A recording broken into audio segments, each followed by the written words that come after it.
All right, guys, welcome back to an episode of the Giant Mindset Podcast. Now, it has been 9 months since the last episode, and it's been a heck of a journey in those 9 months. And so I'm so excited to get into and to share, and trust me, we've revamped a lot of things. So there'll be a ton of content coming out. There's going to be a lot of information coming out. But today, I couldn't be more excited than to have the guests that we have with us to get everything kicked back off as we finish out 2024 and get right into 2025.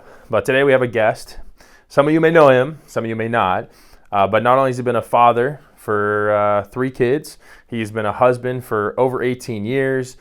He's a phenomenal businessman. He's even a better human.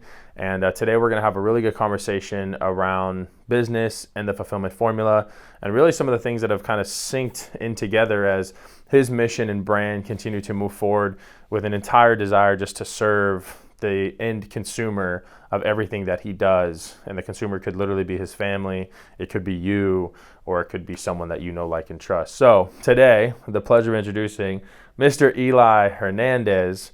Eli, the loan guy, but he's also my business partner and helps us run our mortgage team and the sales manager for the team. And it's been a pleasure. But man, dude, to be honest, it's kind of interesting. I want to, off the cuff, first question kind of thing I wanted you to talk about.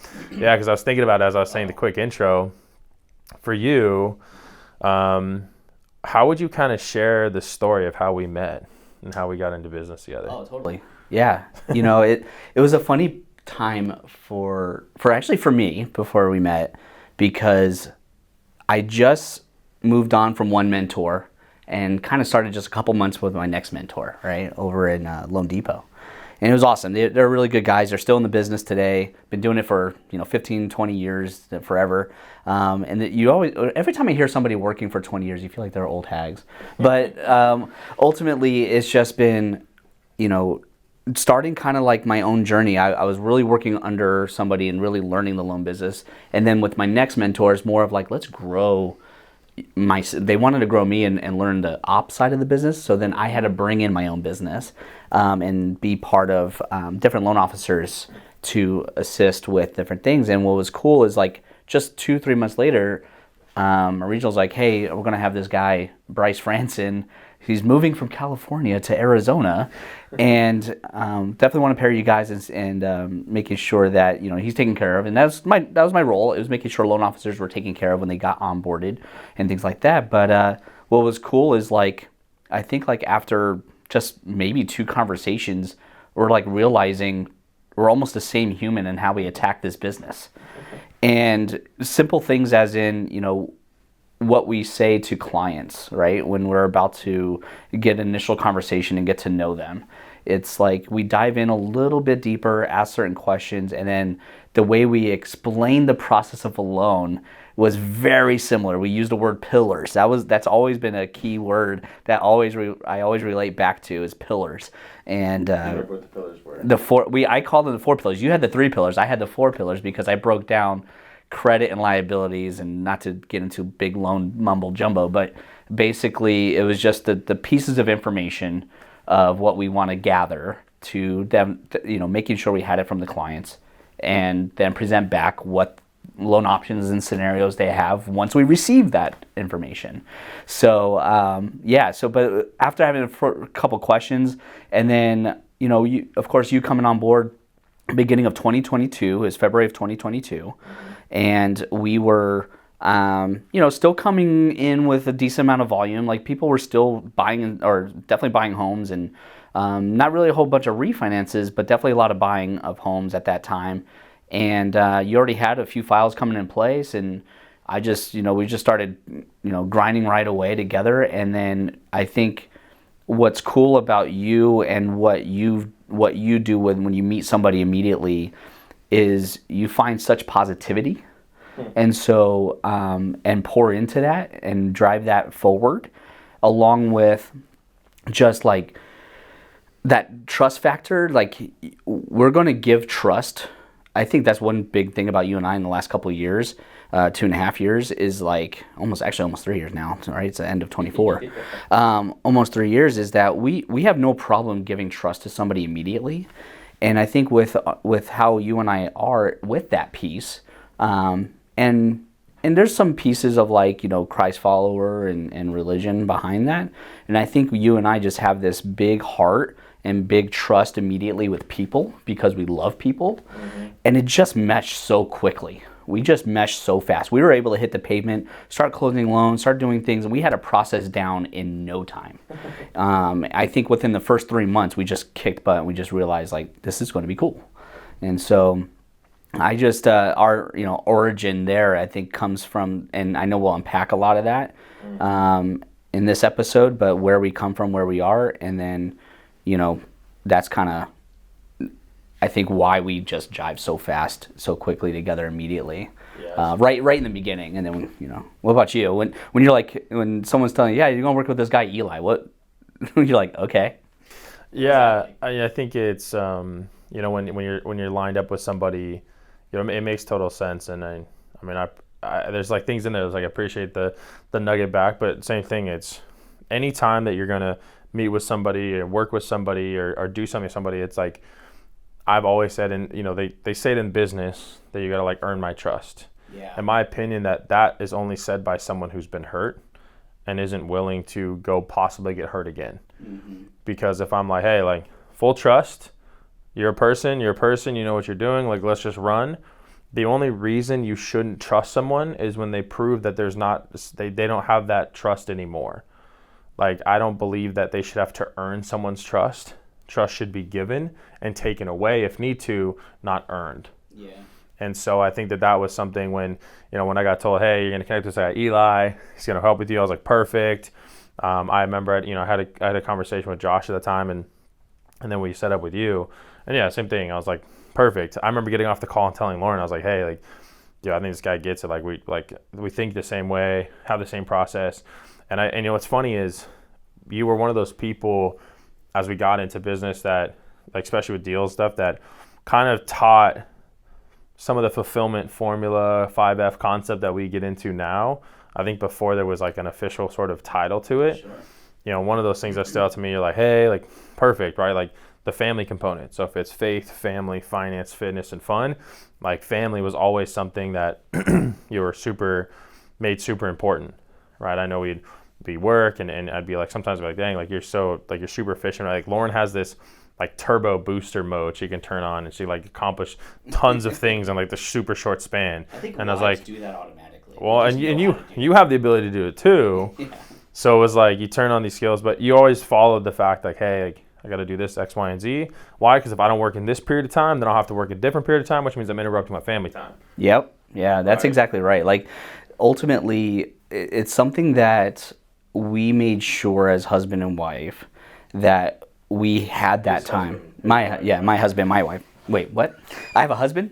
Man, another man around the house would be nice. But and so no, it's just, but basically it was something that I always saw people waste time at the office. You know what I mean? And so it's just like, yeah, we got to work and yes, you got to have fun with your colleagues and have conversations and dive deep with them, be there for them, because you're colleagues, you're working together. Yeah. But at the same time, it's like, no, we're also here to finish what we need to finish. So therefore, when we have the time after work, is that I saw, and it happens today, a lot of loan officers has to work in the evenings and on the weekends. And sometimes you kind of have to. It's just part of your business plan. Right. If you're really good at open houses or you're really good at connecting with, clientele that are maybe blue collar, they can't talk to you 9 to 5 because they're lifting pipe or something, and they have to talk to you at 6. I get that. Some people just have these different marketing segments, but ultimately, I think that we're entrepreneurs, right? And having the 5 fulfillment pieces is a great focus piece. But then ultimately, it's just how do you focus yourself and your business each and every day, so then you are allotting your time appropriately after work, right? Yep. Because even though it's after work and we're not working, as a husband, and you're a husband with a pregnant wife, and then I have 3 kids, after we are not working in our business, we're working in our house.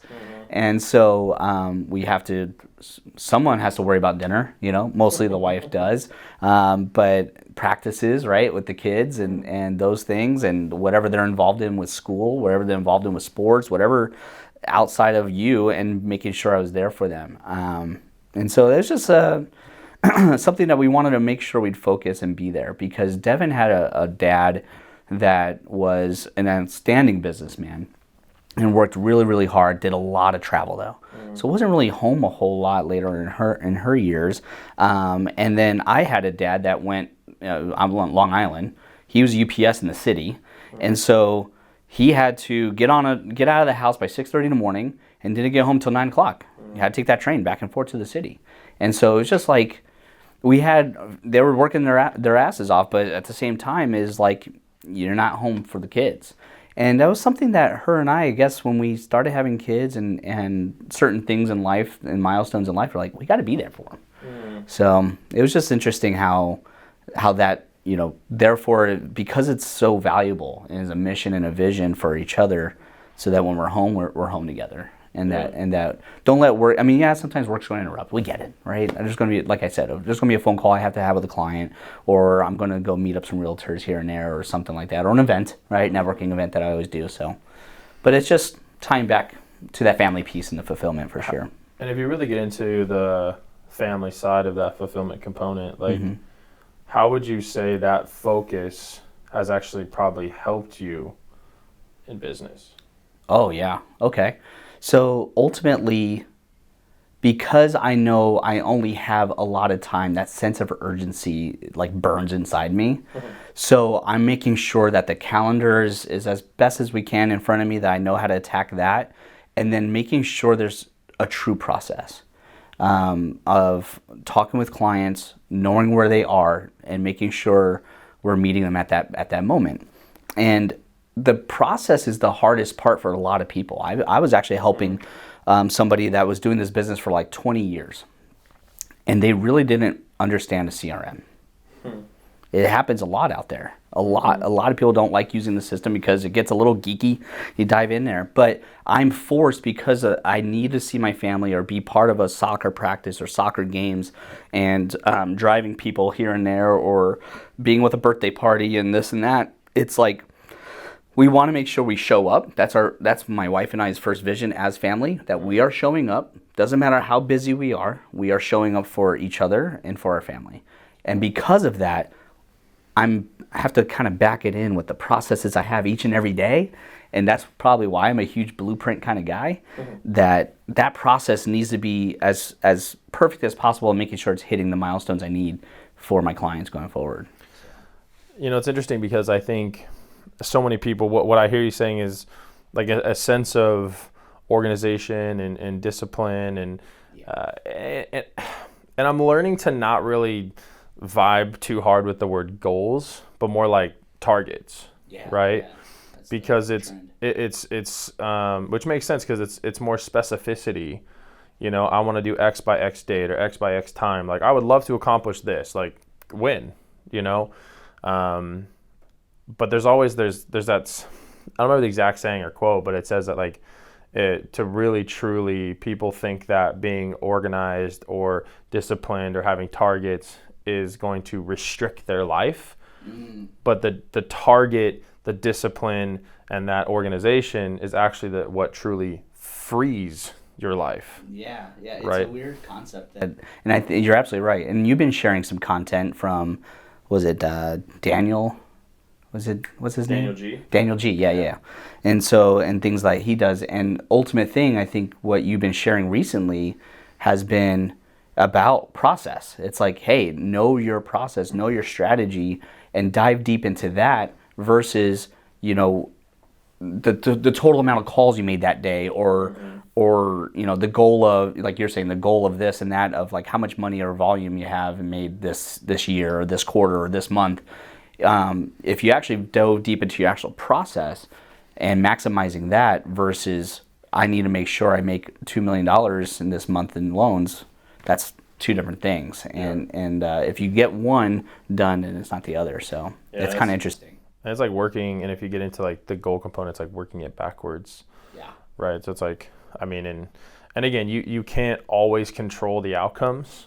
And that's one of the things I think that, you said it, and it's fun behind this camera is Doug, right? And we were just walking into Home Depot to go pick up some stuff, and he said it's funny. He's like, been kind of hearing this concept of, I've been so focused on building a business, and don't get me wrong, like I work insane hours, right? Like I do a lot of time in being invested into not just like the business or in or on the business, but a lot of time into self, right? And he's like, man, being around and having these conversations around like fulfillment and family and these other components that really, really do matter in life, he's like, it's making me think a little bit about it.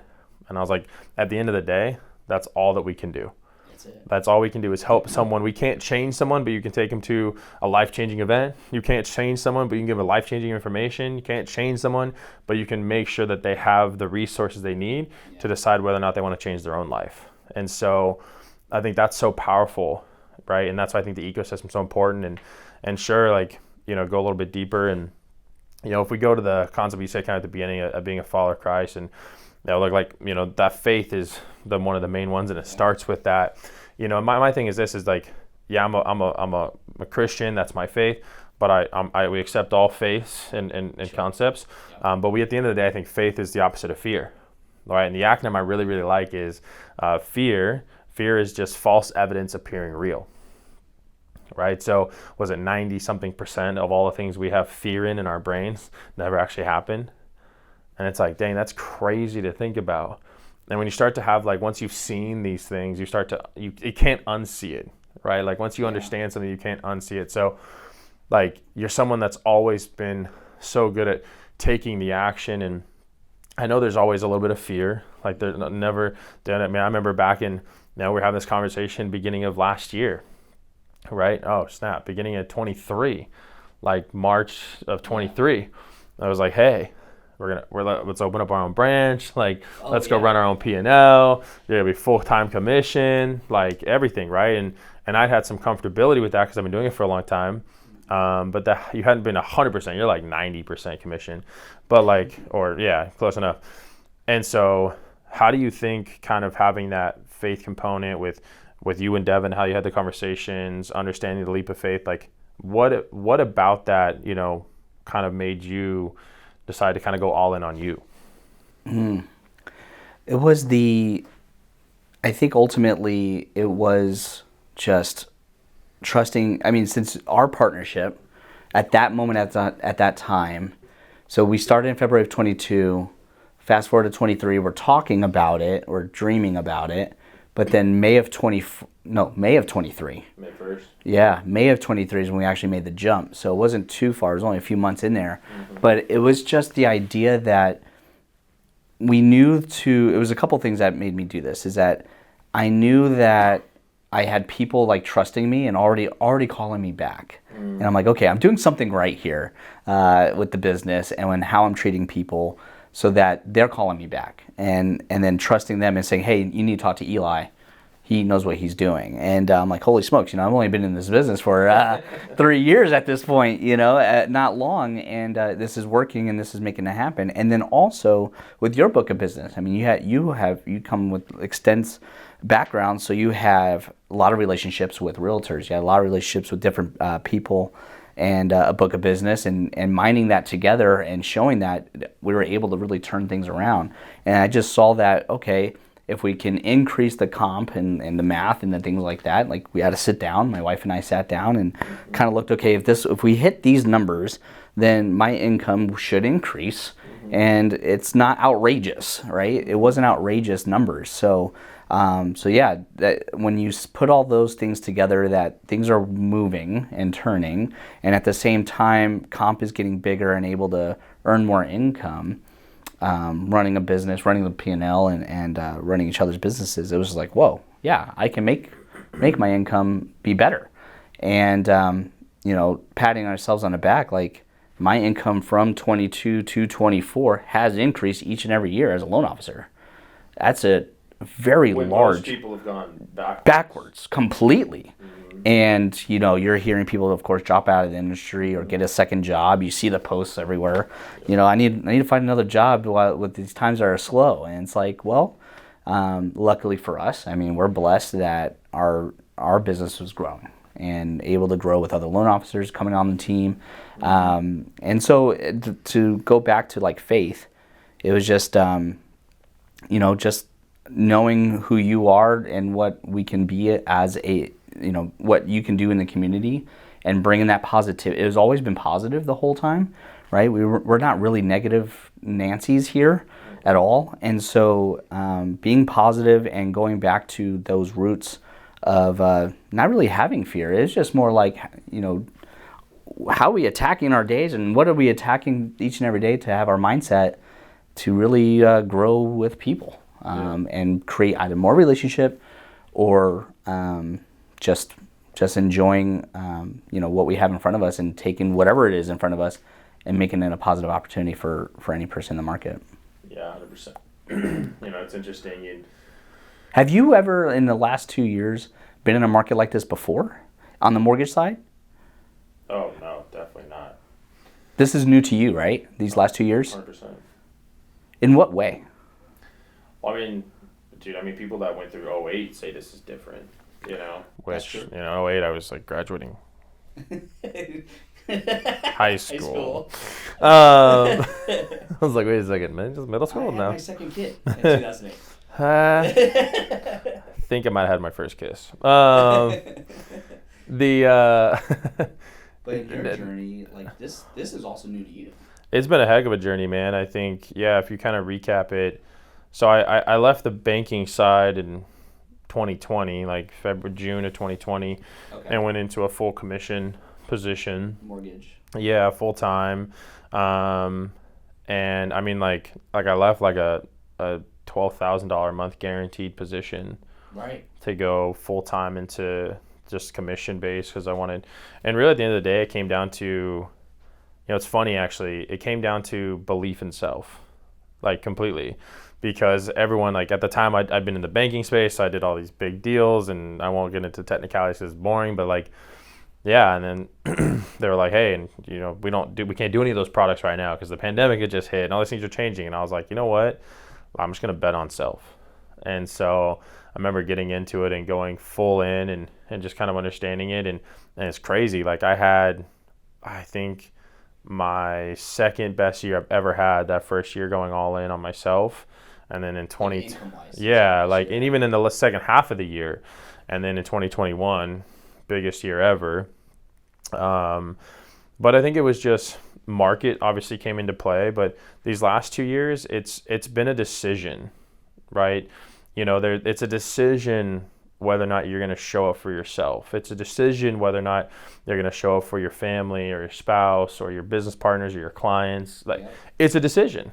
And so, you know, I think a lot of times, you know, I'm a pretty laid back individual, but I'm also very intense. Like, I'm very intense in like my beliefs and what I believe is right and wrong and how you should, like, why we should do certain things.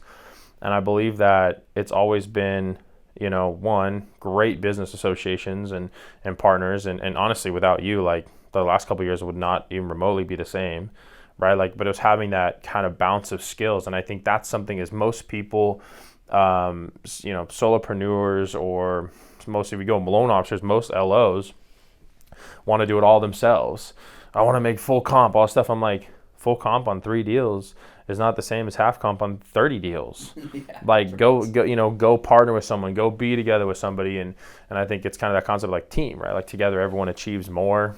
And so if you're with somebody that you can, again, if you can trust and you can align on the things that matter, and if you can push those things forward, then it's more important. So last years have been totally different.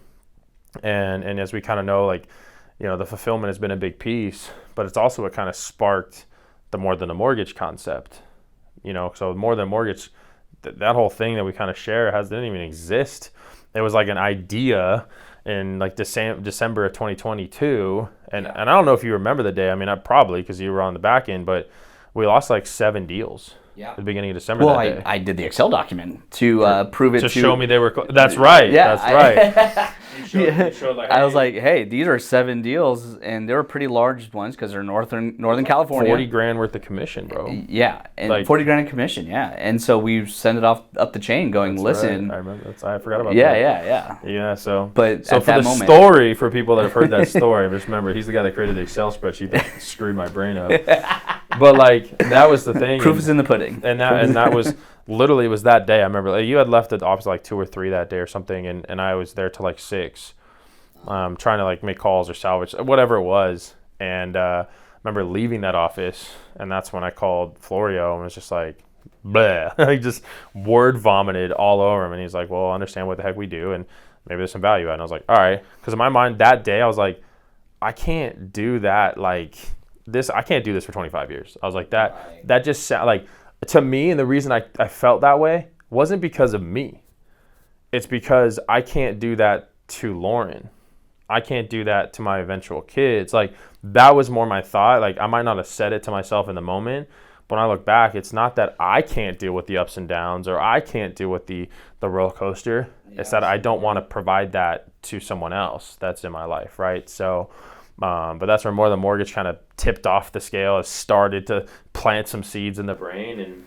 But ultimately, that's the real estate industry, and why a lot of people can make it pretty well and can't make it. Correct. Is those ups and downs. I mean, but it's a everything, right? It's like a 90% of people or an 87 or 90, whatever the stat is, technicalities, go for me.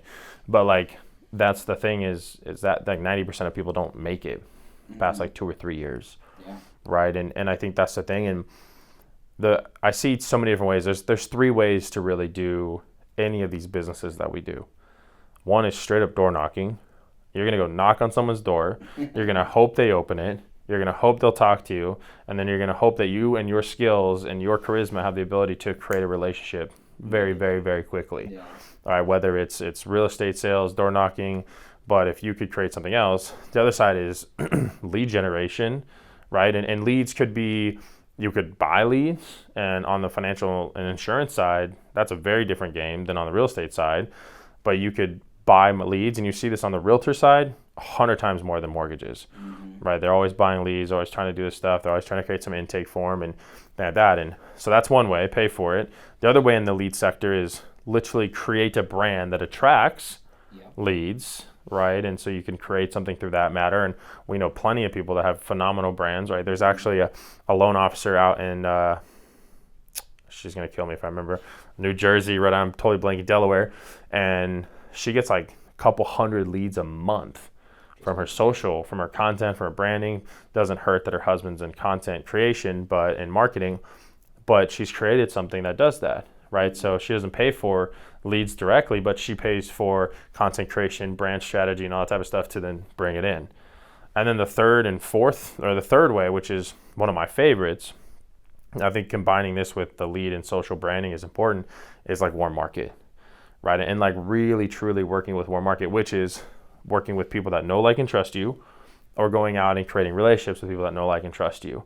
So that way you can do business with them, they can do business with you, and you can figure out a way to do that.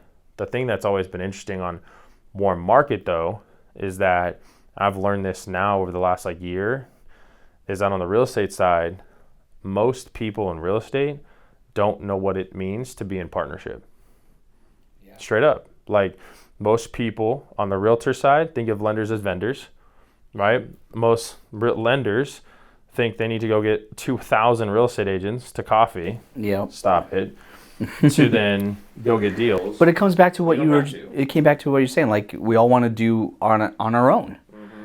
And if you think that way, then that's where that comes from. I think that if you think you have to do it on your own, that you need people as vendors and ready to go, and then you're going to do like lead gen or buy leads or do the things, and you're not really creating the ecosystem and community that really can be that warm market that you're talking about. I think those are very much hand in hand, and breaking the mold of that going forward in this industry and in business is creating that sense of community.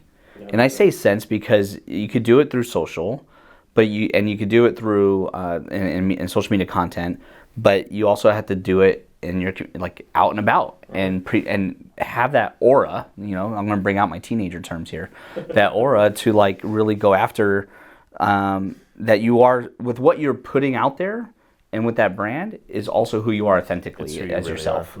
And it also ties in, and then it goes right back into if you're able to look at yourself with the 5 fulfillment factors. If you are inching and growing in those pieces, you're going to be authentic. You have to be. Yeah. There's no reason because if you're truly learning more about yourself to be a better family man, or to be better in your finances, and to be better with your fun and everything like that. If you're going through those fulfillment pieces and truly learning how to do that for yourself, you're going to be authentic. Yeah. And that's huge. And a huge piece on that. Yeah. So did More Than a Mortgage come first, or was it the fulfillment factors? More Than a Mortgage came first because it was kind of internal concept, but I think the fulfillment is something that's kind of aligned with the other side. So the person who's kind of coined it, at least I believe the first time I heard it was Eric Olson, who's the CEO of GFI. He's kind of the one that says it. So he's talked about it. So I kind of heard through grapevines. I think that's how I kind of heard about it. But then when you tag More Than a Mortgage and fulfillment in, I think that's the thing. More than a mortgage, it could be more than anything, right? So there's a girl on the GFI team. She loves what we do there, but she's a realtor out in Jupiter, Florida, and she's like, "Oh, I'll do more than real estate, more than a real estate." Sure. And it's like, it's just more than ... Like, you know, because we all hit a point where there's this next level. And kind of understanding it and kind of going through it. But yeah, I love what you said there. More Than a Mortgage, I think, is just the idea that like this is more than just doing a mortgage also, right? It's and don't even mean just from a product and service standpoint. Right. I mean literally from giving a shit about the person on the other side, right? And being in tune with business factors, business services, like business ways, but how to give a shit. It's like asking the right questions. And we all know as a loan officer, and I always love those memes. I didn't know becoming a real estate agent means I'm a content, manager or a content creator, digital creator. Or, you have to cold plunge and you have to do all those different things. Even though you're a real estate agent now or a lender, it's like, yeah, I got to cold plunge. I got to do all these things. I got to exercise. I got to do all this stuff. And it's like, because why are you doing that? You're trying to relate to your clientele, to your avatar. On the number one thing I think you can do is just showcase the behind the scenes. Yeah. Right. It's funny you say that, like, because one of the things I do on my stories is I'll do like this little daily recap sometimes. Most of the time I do it, but and I'll get lots of feedback. I've even had people that know me or try to get time on my calendar, like, hey, I actually went to your Instagram story and just to look at your schedule, or like to like see what's going on in Bryce's world for the day, and not even gonna gloat, but it's like, you kind of create this traction. Was showing talking to Doug about this, is like, there's over the last 30 days, I've had like 28,000 impressions on my Instagram, and like 90% of that's been on stories. Like, and all it is to me is that when you post reels and you post content, that is something that's going to extend your reach. That's like shaking people's hands at a cocktail hour and meeting new individuals and getting an introduction. Here's a clip of who I am. Here's a clip of what I do. Here's a clip of how I serve. Like, what is your story, right? And then your stories are once you've met them and you're actually having a conversation over a drink or a bite to eat. Because the stories are what allow you to get a little bit deeper, to show what's going behind the scenes, like to show your thought process. I've posted at 10 o'clock at night after a long day, like recapping the day. I've posted I'm walking the dogs. I posted I get up at 4 a.m. I posted I'm at the gym. Like, people to see, versus, just showing sunrise, sunset. It's like looking at someone's tombstone, birth year, death, line item. What happens in that line? And that's the most important piece. And that's sometimes I feel like that's what good content can show people, and good connections, relationships, right? We make fun of the person who only gets 500 views on a story, but go put 500 people in a room and realize how many people that actually is. Yeah. And so I think sometimes when you highlight the things that you're doing, I think that's something that's important. Like, we've talked about that. One of the reasons why we're going to be doing a ton more content is because there's content that gets put out there But for you, there's so much more to who you are than what most people will see. And you can go to a lot of these in-person events and kind of do that, but you kind of train online, you kind of, but you really build relationships in person concept. Yeah. So you can show them who it is. But I can't tell you how many times content or some sort of social interaction is then in person created something better. But then when you meet that person or see them, there's already like the awkward phase is already out of the way. And now it's just semi-mechanical, like asking the questions of who you are, what to get to know you. Yeah. And then becomes a more natural relationship in time. Yeah. And it gets to a level where we all want to be. And I hope that's what happens in this next year, is that we are, when we're doing the content and doing the different things and the branding, it's all about, what was it called? Someone said it earlier last week. It was 10 mile famous. 10 mile radius, right? In a 10 mile radius, you're famous, and that the people know who you are, what you do. And so when you walk in a room or you walk in a place, they're going to be like, I know that guy. How do I know that guy? And it started happening this year, going into different rooms and posting a lot with Thomas and working out and things like that. And then they go ahead and say, oh, you work out. You work out you're the gym guy with Thomas. And it's like, what? Like, yeah. And then just have this conversation, and it's amazing how those barriers just break down immediately, and that you're able to, they feel like they already know you.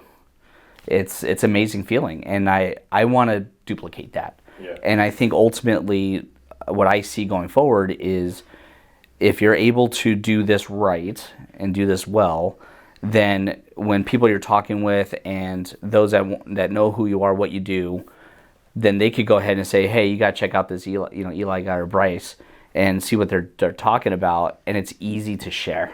Mm-hmm. It's easy to share who we are and how to get a hold of us, and able to hopefully help that next person. Yep. Because I think wholeheartedly, at the end of it, you and I, because we come from faith and heart, we lead with our heart, we just simply want to help the person on the other side of the table. Yep. With whatever.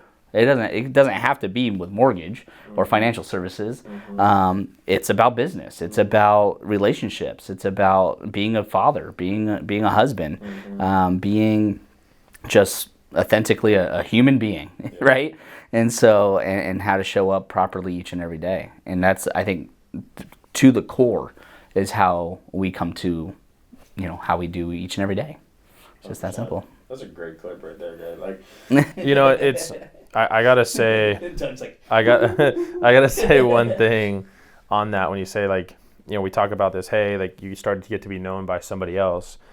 It's interesting. That's one concept that I've started to really realize, and I had this conversation actually a few times this weekend when we were at the Leadership Gala event for GFI in Monterey.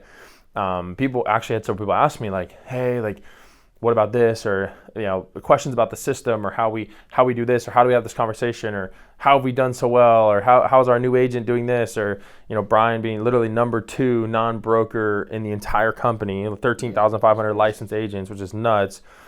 And it's like, the number one thing I think is what you said. You're like, hey, well, I work out with Thomas and I share it, and then other people who know Thomas now feel like they know me.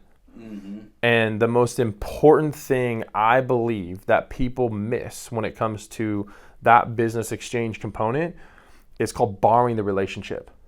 Yeah. Because if you can learn how to truly connect with somebody and then borrow that relationship to create the next trust stepping stone, then you're already naturally able to kind of continue and progress forward, right? Like, if you're like, someone knows you or want to do this, or you want to have a conversation, right? Like, for example, maybe Tim's got people that we want to connect with, or agents, or he's got a client we're talking to, or whatever it might be.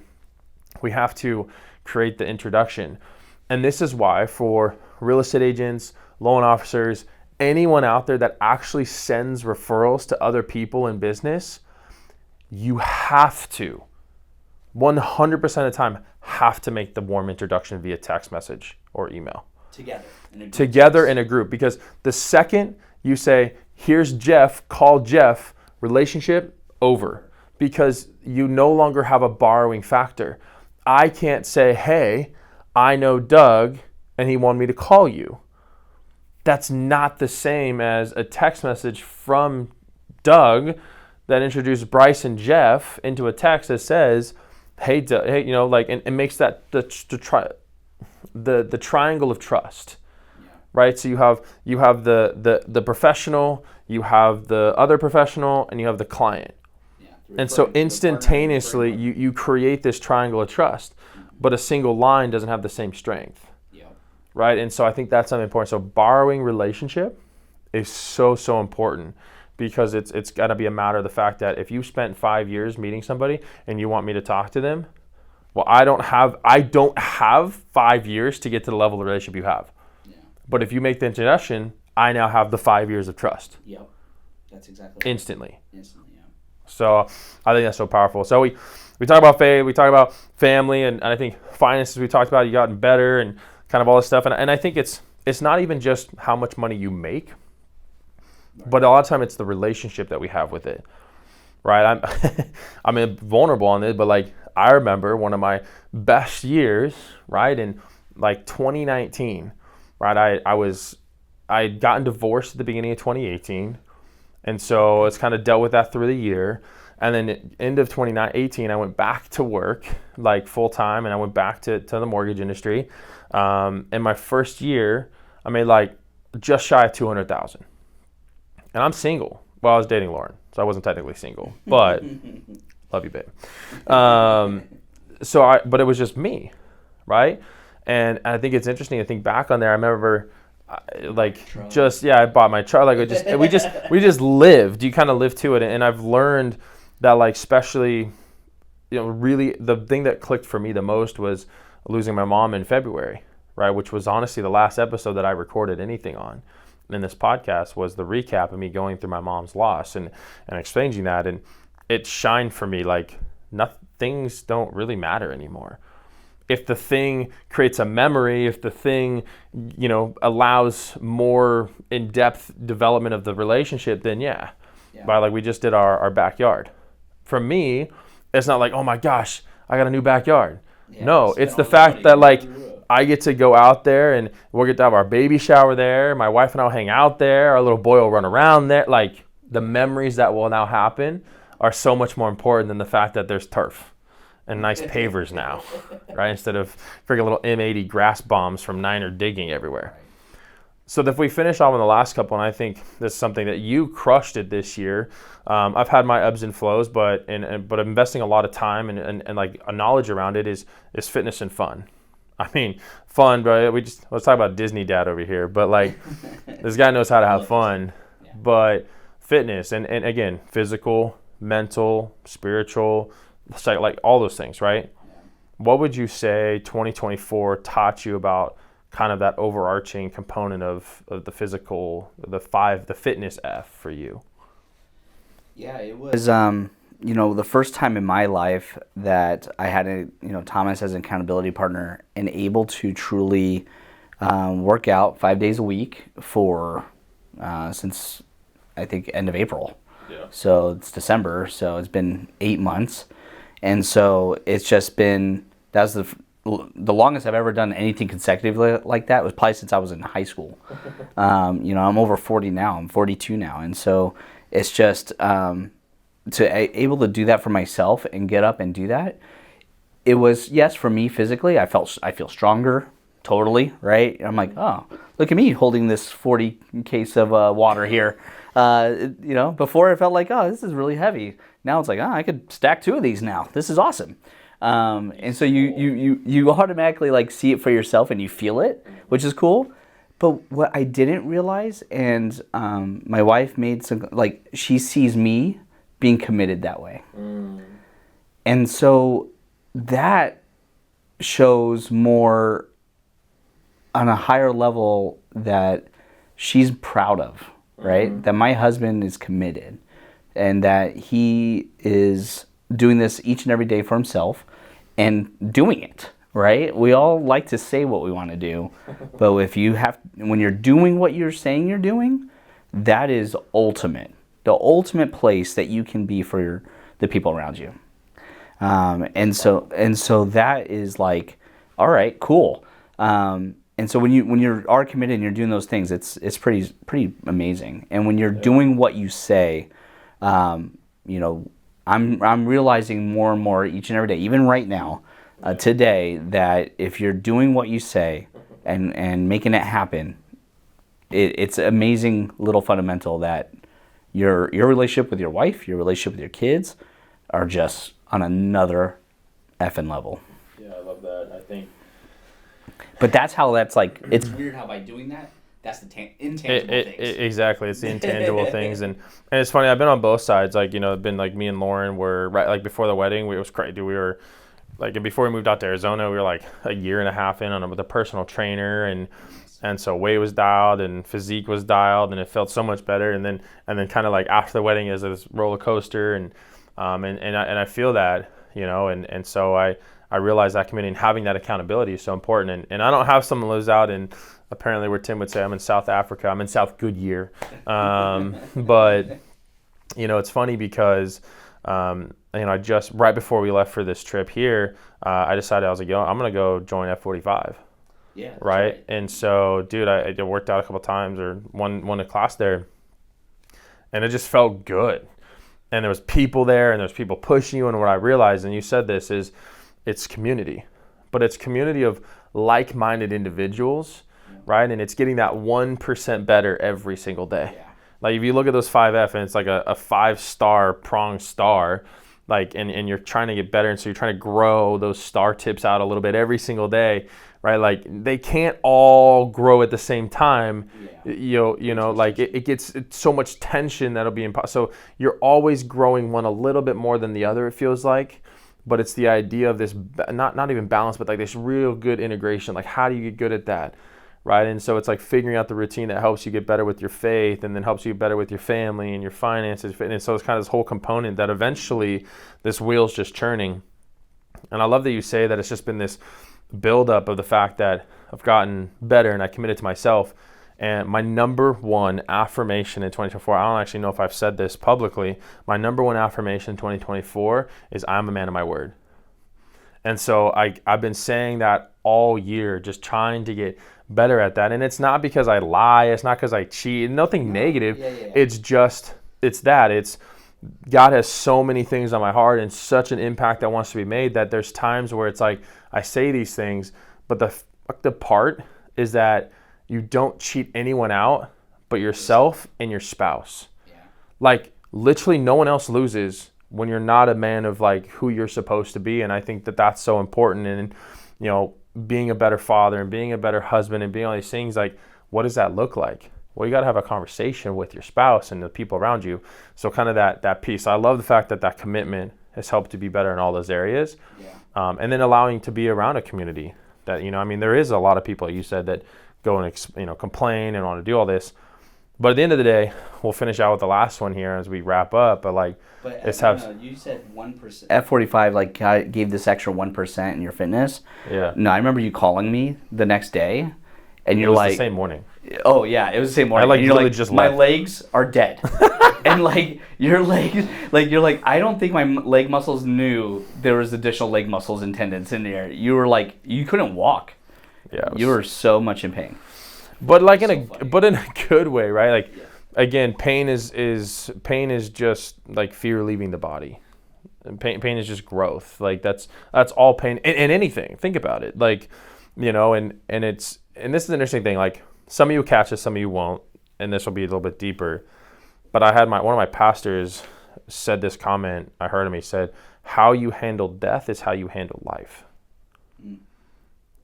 Right, and so if you really think about that, like how deep that really is, like when you deal with someone passing or you deal with a death in the family, we both lost very close individuals to ours in the last couple of years. Like how you deal with that is most likely how you will deal with all the adversity that you deal with in real life. Not in real life, but like in life. And so it's like, damn, like how did I deal with my mom passing? How did we deal with people passing, like, that are close to you? And I think that's so important. And to me, it's like, well, that's just kind of what pain is. Pain is dying to self, right? Faith is dying to self. Getting better in your family is dying to yourself for the other person, right? And being better in your finances is realizing that our egos need to be put aside, and tithing is important, and giving back. And someone always said to me, like Sandra said this on Monterey, she said, Everyone thinks they've made enough money until they realize how good it feels to give money away. And then you want to make more money, right? And then fitness, it's like, again, the pain, like dying to self, right? And doing that, but it feels so good because man, I just put my body through something that right now hurts. But if I do this enough times, the pain will go away, and eventually I'll get the result that I want. And that's why most people won't do it, right? And so if we have to diet ourselves for all these things to get better, I think that's super important and kind of its own right, and everyone's different. But last one with fun. Now we'll wrap this up, right? I think this is always an interesting one, and I think it needs to be showcased a little bit more, right?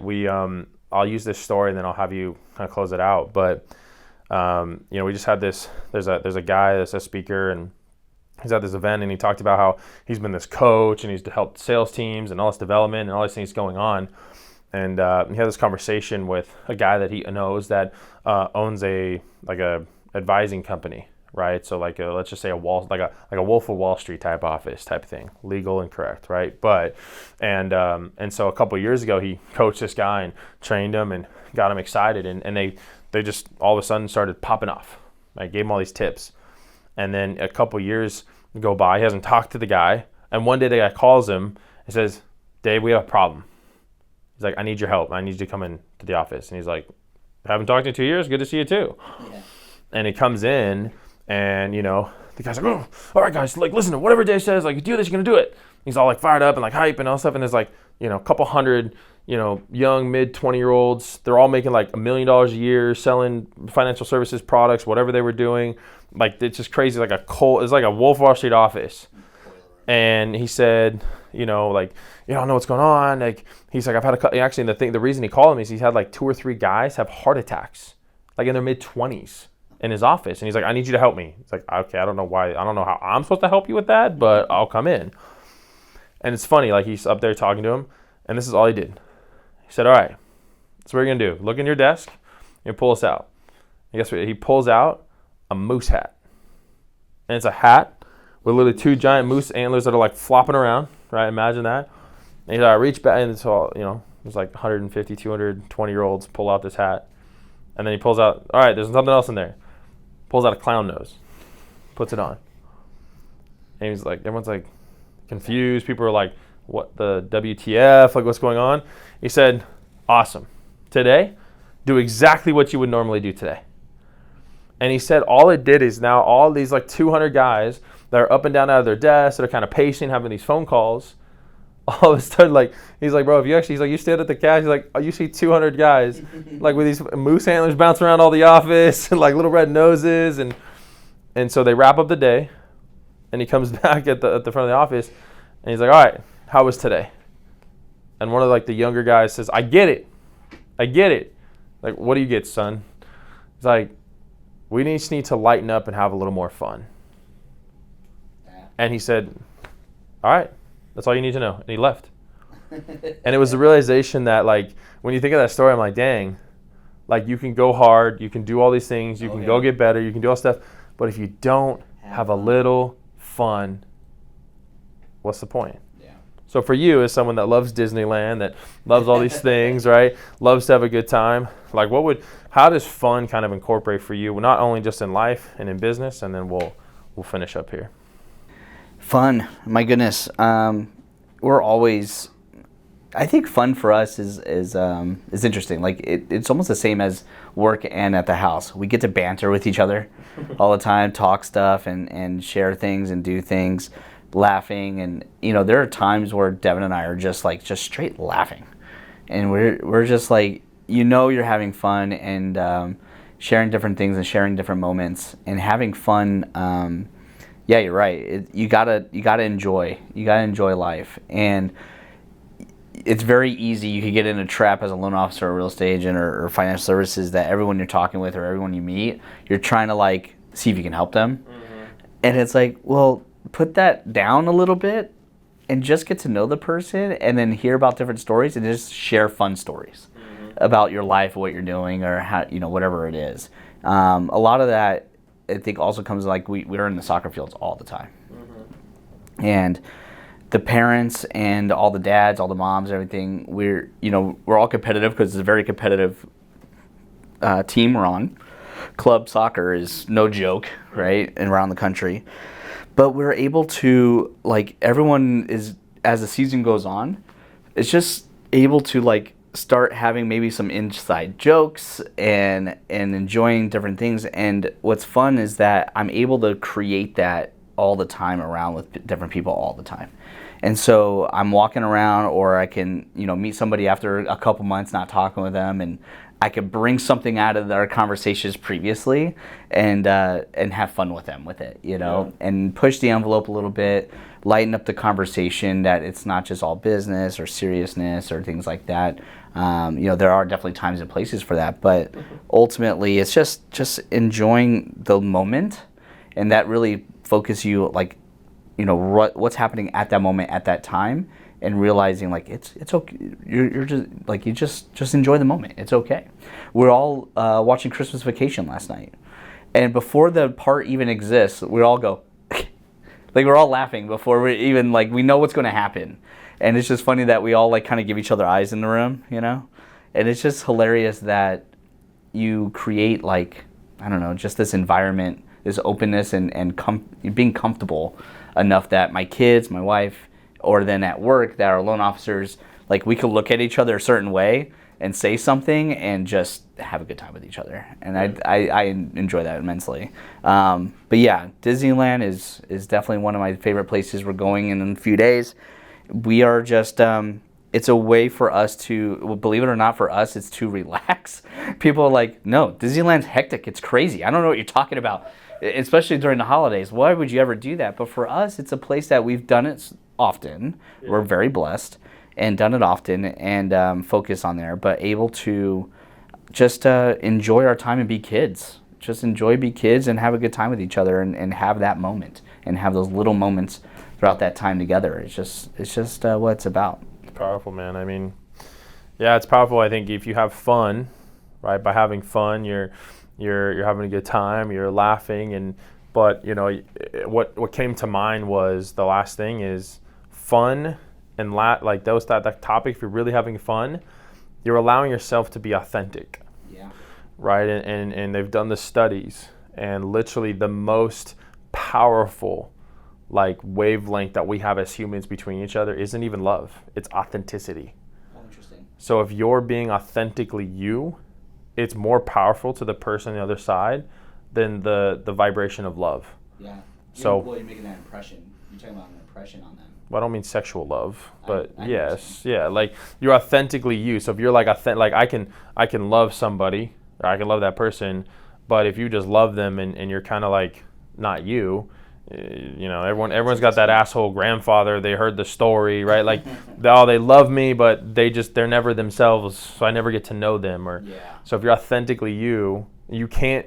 I don't think you can have fun and not be authentic. True. Yeah, then you're just not having fun. That's you're true. Having a facade. Because you could tell when something's forced. Correct.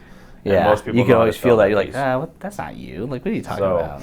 So fun is authentic. So if we talk about all the fulfillment formula, the 5 F's, it's fun, man. It's been exciting to like really dive in and kind of add that into, like, core values this year, and realizing that moving forward, that's one of the most important things for us as we build a team and all that type of stuff, right? We don't want just people to come on the team because you're good at loans, right? We want you to come on the team and become a better human. We want you to have a good time. We want your faith to get better, your family to get relationships to get better, your financial situation to get better. We want all those areas to get better. We want that better because then we know we're getting the authentic you. Correct. Tremendously. Because you become a better person. If you become a better person, it's also almost impossible to want to leave an ecosystem where you genuinely become a better human. Yeah, and be yourself. Correct. So, super, super powerful. But yeah, during our conversation, actually talking through this, in this last like 30, 40 minutes, is the word authentic and authenticity came out a lot. Actually talking through it naturally, which is interesting because we haven't really focused like that way in the 5 F's, you and I. And it's funny how at the end of it, that's kind of like what happens out of it. That was kind of interesting of an experiment there. I mean, think about it. You can go do a bunch of talking head videos, and like there's this script component to it. No matter what you do, there's always kind of this scripting piece because you're like, I'm trying to get this message across. All right, or Doug dialed it in and said, these are the videos that work the best. These are the ones that do the best, right? But honestly, I bet you once he goes through that, after the next few months, the videos that'll do the best is the content that's authentically you sharing. Yeah, totally. Right? Like people are going to love a good nugget. They're going to love a good recap. Like people love some of the stuff in the wins, but they're going to love the stuff that's authentically you as a person. And that's the stuff that'll shine and make everything more important. So, but it's a pleasure, bro. Thanks for having the conversation as we know and doing this, but I'm fired up to take this back and going. So thanks guys for everyone listening on this episode of the Giant Mindset Podcast. We'll see you next time.